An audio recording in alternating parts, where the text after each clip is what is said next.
আসসালামু আলাইকুম। বিডি সংবাদ ৭১ সংবাদে আমন্ত্রণ জানাচ্ছি। আমি সুমি হাসান। শুরুতেই জানিয়ে দিচ্ছি মাওয়া গ্রুপ সংবাদ শিরোনাম।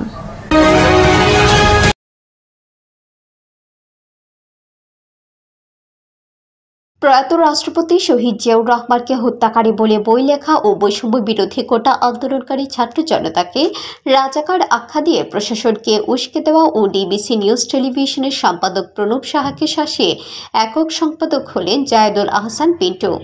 আমাদের বিশেষ সংবাদদাতা জানান, এই পিন্টুর বিরুদ্ধে বৈষম্য বিরোধী শিক্ষার্থীদের নিয়ে মিথ্যাচার করার অনেক অকাট্য প্রমাণ রয়েছে। কৌশলে ডিবিসি নিউজ তার দখলে নিয়ে অন্তর্বর্তীকালীন সরকারের বিরুদ্ধে ষড়যন্ত্র শুরু করেছে। সে একজন মিথ্যাবাদী ও কুচক্রী মহলের একজন নীতি আদর্শহীন হলুদ সাংবাদিকতার হুতা ও ইতিহাস বিকৃতকারী অর্থের লোভে যে কারো নামে বানোয়াট গল্প বানানো তার পেশা।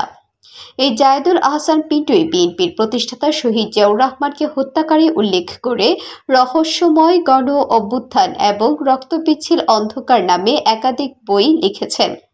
এই বইগুলোর প্রচারণা খোদ স্বৈরাচার আওয়ামী লীগ সরকারের পক্ষ থেকে করা হয়েছে। বিদেশি কূটনীতিকদের দেওয়ার জন্য এসব বই আওয়ামী লীগের পক্ষ থেকে ইংরেজিতে অনুবাদ করা হয়েছে।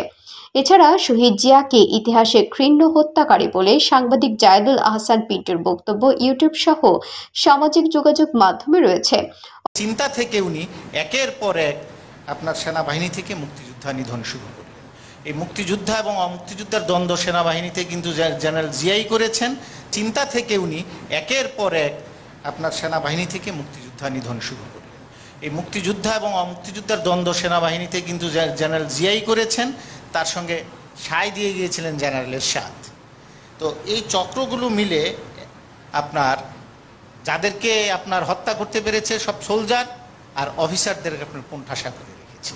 আপনি দেখবেন যে ওই সময় যারা বড় বড় দায়িত্বে ছিল সব আপনার এই কিছু কিছু মুক্তিযোদ্ধা, যেমন কর্নেল ফারুককে মুক্তিযোদ্ধা বলা হয়। নভেম্বর মাসে উনি পাকিস্তানতে এসে ডিসেম্বর মাসে বাংলাদেশে ঢুকেছেন। বঙ্গবন্ধু বলেছেন উনি যেহেতু এসেছেন ওনাকে মুক্তিযোদ্ধার স্বীকৃতি দিয়ে দেওয়া হোক। এইরকম মুক্তিযোদ্ধাও কিন্তু আমাদের সেনাবাহিনীতে অনেক ছিল, যাদেরকে জেনারেল জিয়া আপনার উপরে নিয়ে এসেছেন। আপনি দেখেন আরেক যে ওই যে বাংলাদেশের বিরোধিতা করে জার্মানিতে অবস্থান করছিলেন, চলে গিয়েছিলেন বাংলাদেশ ছেড়ে, যে আপনার তওয়াফ সাহেব, তাকে ধরে এনে বিমান বাহিনীর প্রধান বানিয়ে দিলেন। মানে সেনাবাহিনী থেকে যদি মুক্তিযোদ্ধাদেরকে সরানো যায় বা সেনাবাহিনীর ভিতরে মুক্তিযোদ্ধা বিরোধী অবস্থানটা নেওয়া যায়, রাজনীতিতে তো উনি নিয়েছেন। উনি শাহ আজিজকে প্রধানমন্ত্রী করা থেকে শুরু করে, ওই যে রাজাকার মান্নানকে মন্ত্রী করা থেকে শুরু করে সরকারের ভিতরে যারা যারা নিয়েছে সবই তো মুক্তিযুদ্ধ বিরোধী শক্তিটাকে রাজনৈতিকভাবে এস্টাবলিশ করলেন। পাশাপাশি সেনাবাহিনীর ভিতরেও যদি আপনার মুক্তিযুদ্ধ বিরোধী অসংখ্যবার পিন্টু জিয়াকে হত্যাকারী বলেছেন। আওয়ামী লীগ সরকারের আস্থাভাজন হতে এক কাঠি সরষে ছিলেন জায়েদুল আহসান পিন্টু।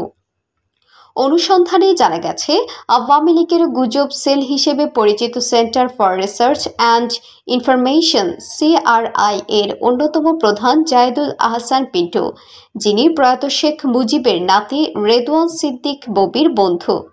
এমন অভিযোগে পিন্টু সহ কয়েকজনের বিচারও চাওয়া হয়েছিল শিক্ষার্থী সহ বিভিন্ন মহল থেকে।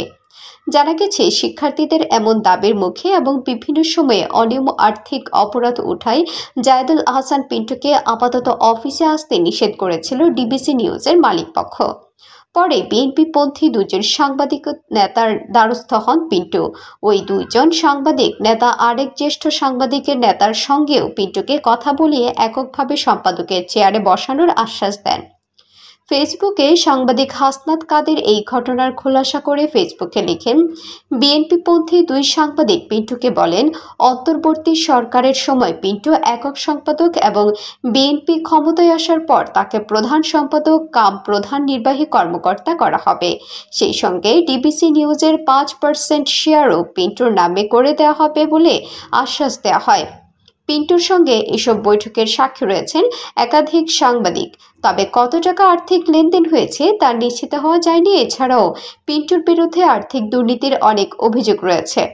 পুলিশ গোয়েন্দা সংস্থা থেকে মাসিক মাসুহারা পান পিন্টু, যা গোয়েন্দা সংস্থাগুলোর কাছে তথ্য রয়েছে।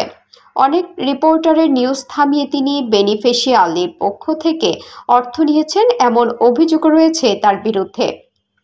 ইদানিংকালে এই পিন্টু সবাইকে নানানভাবে ভয়ভীতি দেখানো শুরু করে দিয়েছে। ডিবিসির একজন সিনিয়র নিউজরুম এডিটর বলেন, নিউজরুমে এখন পিন্টু তার মামা শ্বশুর অন্তর্বর্তী সরকারের একজন উপদেষ্টা বলে পাওয়ার প্র্যাকটিস করছেন। কথায় কথায় বলছেন তার মামা শ্বশুর উপদেষ্টা। কেউ কিছু বললে থানা পুলিশ দিয়ে শাস্তা করারও হুমকি দিচ্ছেন। সাংবাদিক হাসনাত কাদের লিখেন, সবশেষে ডিবিসি নিউজে কু করে প্রণব সাহাকে হটিয়ে আওয়ামী লীগের সবচেয়ে সুবিধাভোগী সাংবাদিক এবং দলটির থিঙ্ক ট্যাঙ্ক জায়েদুল আহসান পিন্টু হন একক সম্পাদক। ডিবিসি নিউজ এর অনেকে তাকে ভূমিদস্যুর সাথে তুলনা করেছেন। ডিবিসি নিউজ এর দর্শকরা মনে করেন এইরকম একটা দুর্নীতিবাজ ও স্বৈরাচার হাসিনার পদাঙ্ক অনুসারীকে এইরকম একটা জনপ্রিয় চ্যানেলের শীর্ষে থাকলে জনগণ বস্তুনিষ্ঠ সংবাদ থেকে বঞ্চিত হবে। এই ধরনের দলবাজ ও দেশ বিরোধী কখনোই এই পেশায় থাকতে পারে না। অবিলম্বে তাকে ডিবিসি নিউজ থেকে সরিয়ে বৈষম্য বিরোধী আন্দোলনে ছাত্র জনতার বিরুদ্ধে অবস্থানকারীকে গ্রেপ্তার করে দৃষ্টান্তমূলক শাস্তি দাবি করেছে। একই সাথে বৈষম্য বিরোধী ছাত্র আন্দোলনের পক্ষ থেকে জাতীয় প্রেস ক্লাবের ভারপ্রাপ্ত সভাপতি ও সাধারণ সম্পাদক বরাবর পত্র দিয়ে এই জাহিদুল আহসান পিন্টুকে বহিষ্কারের মাধ্যমে যথাযথ ব্যবস্থা নেয়ার আবেদন জানিয়েছে।